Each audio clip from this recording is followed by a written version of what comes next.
Brazil's maritime identity has always been inseparable from the sea that surrounds it. The concept of the Amazônia Azul is not a slogan, but a strategic reality. A vast maritime area larger than the Brazilian Amazon itself, rich in offshore oil and gas, critical sea lines of communication, and immense economic potential. For decades, however, the ability of the Brazilian Navy to monitor, deter, and respond across this space lagged behind the country's ambitions. Aging surface combatants, limited air defense at sea, and growing maintenance burdens created a widening gap between strategic needs and operational means. The Tamandaré-Class frigate program marks the clearest attempt in a generation to close that gap. The importance of this class is best understood not as an isolated procurement, but as a turning point in how Brazil conceives maritime power.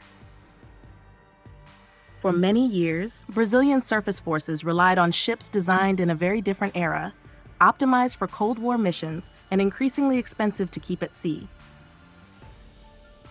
The Tamandare program represents a deliberate shift toward fewer but far more capable ships, built with modern combat systems, designed for long endurance, and integrated into a broader network that includes submarines, naval aviation, and shore-based command and control. Recent developments have given this program renewed momentum and credibility. The lead ship of the class has completed advanced stages of sea trials, testing propulsion, navigation, sensors, and combat system integration under operational conditions. These trials are not symbolic. They are designed to validate that the ship can operate safely and effectively in the demanding environments of the South Atlantic. According to official Brazilian Navy communications, dozens of officers, sailors, and engineers have participated in these trials, gaining hands-on experience that will be essential when the ship enters active service. This phase demonstrates that the program has moved beyond paper plans and shipyard milestones into the real test of seaworthiness and combat readiness. At the same time, progress on the second unit of the class reinforces the sense of continuity. The formal launch and naming of the second frigate at the Itajaí shipyard was not merely ceremonial. It confirmed that the industrial pipeline is functioning, that lessons learned from the first hull are being applied to the next, and that the schedule remains viable.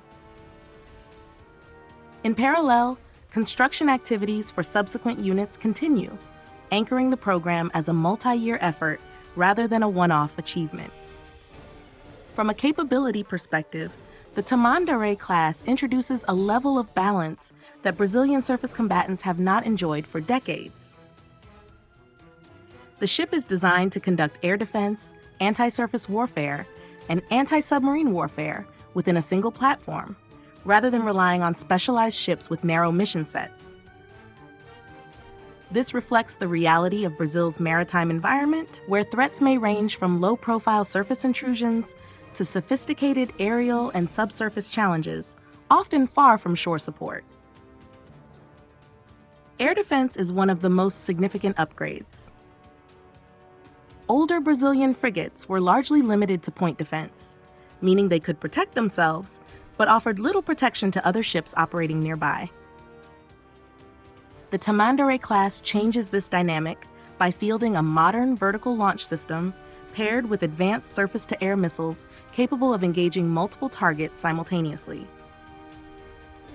In practical terms, this allows a single frigate to act as a protective umbrella for a task group, merchant vessels, or offshore installations.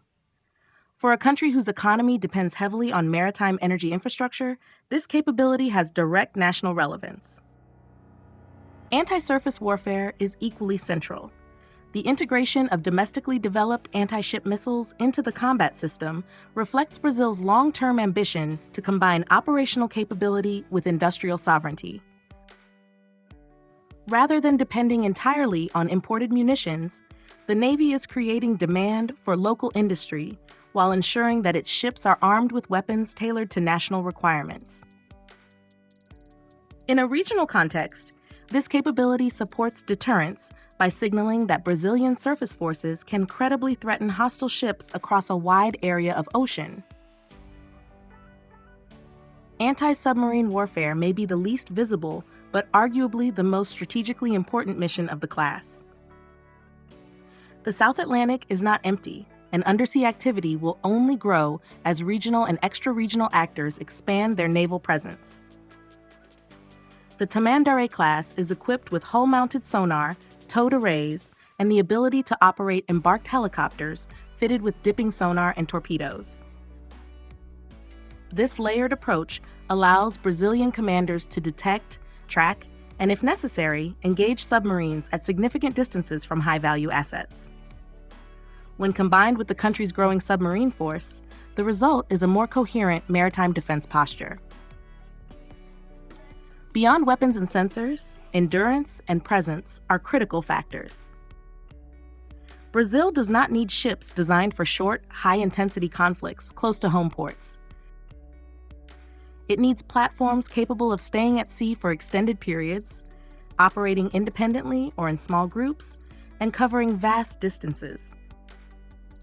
The Tamandare-Class is designed with this reality in mind, offering efficient propulsion, modern crew accommodations, and automated systems that reduce workload and fatigue. These features directly translate into more days on patrol, faster response times, and a stronger day-to-day assertion of sovereignty. The industrial dimension of the program is just as important for Brazilian audiences. The construction of these frigates within Brazil, supported by technology transfer and local suppliers, strengthens the national defense industrial base. Thousands of direct and indirect jobs are associated with the program, spanning shipbuilding, systems integration, software development, and long-term maintenance. This is not only a military investment, but an industrial policy choice aimed at preserving skills and creating a foundation for future naval projects. Recent official statements emphasize that the Tamandare program is already generating tangible industrial benefits.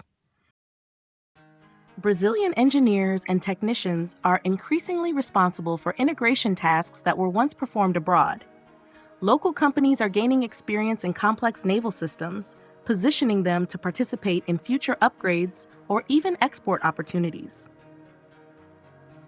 For a country seeking greater autonomy in strategic sectors, this learning curve is as valuable as the ships themselves. Strategically, the Tamandare-Class fits neatly into Brazil's broader maritime vision. It complements the submarine force developed under the long-running submarine program, supports naval aviation through embarked helicopter operations, and integrates with national surveillance and command networks. Together, these elements form a layered defense of the Amazônia Azul that relies less on symbolic presence and more on credible, sustained capability. There are, of course, challenges. Sustaining funding over the life of the program remains essential, as modern warships demand consistent investment not only to build, but to operate and upgrade. Integrating advanced systems from multiple suppliers requires careful coordination and testing. Yet the recent progress demonstrated by sea trials and successive ship launches suggests that these challenges are being managed rather than ignored. For Brazilian viewers and readers, the significance of the Tamandare-Class lies in what it represents for the next decade and beyond. It is a statement that Brazil intends to protect its maritime interests with modern tools, built largely at home, and operated by a Navy that is adapting to contemporary realities. It shows a preference for practical, flexible capability over prestige projects that may look impressive but offer limited operational value. As the first ships enter service and subsequent units follow, the Tamandare-Class will gradually redefine everyday naval operations, from routine patrols to complex multinational exercises. Over time, it may also serve as the reference point for future surface combatant designs, embedding the lessons learned from this program into Brazil's naval DNA. In this sense, the Tamandare-Class is more than a new frigate. It is a bridge between past and future, between aspiration and execution. For Brazil, it represents the most meaningful step in surface fleet renewal in decades, and a clear signal that the defense of the Amazônia Azul is moving from concept to capability.